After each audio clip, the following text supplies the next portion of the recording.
გამოვაწყო სტაფილოს ნამცხვარი ნიგვზით და ნუშით, კრემყოლის კრემთან ერთად. ამ კრემს სხვა ვიდეოებშიც ვიყენებ და იცოდეთ, რომ გამოცდილია და ძალიან გემრიელია. ესეთ მშრალ ნამცხრებს და შემოდგომას ძალიან უხდება. სამცალ კვერცხს დავუმატეთ 200 გრამი შაქარი და გადაურიეთ. შემდეგ დავუმატეთ 100 მl ზეთი, ასევე ვანილი და 1 ჩაის კოვზი გამაფხვიურებელი.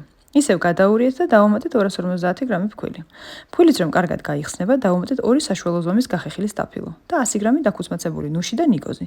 საცხობ ფორმაში ჩააფინეთ საცხობი ქაღალდი. მე ვიყენებ ფრეკენბოგის პროდუქციას, მაგრამ ამ ბრენდს საცხობი ქაღალდის გარდა კიდევ უამრავი პროდუქტი აქვს, რასაც ყოველდღიურად მოვიხმართ სამზარეულოში. გამოვაწყოთ 180 გრადუსზე გახურებულ ღუმელში 45 წუთი.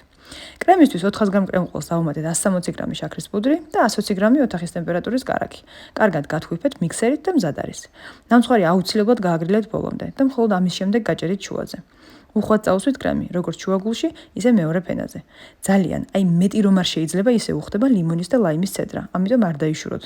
შეგიძლიათ შუა ფენასაც დაახეხოთ.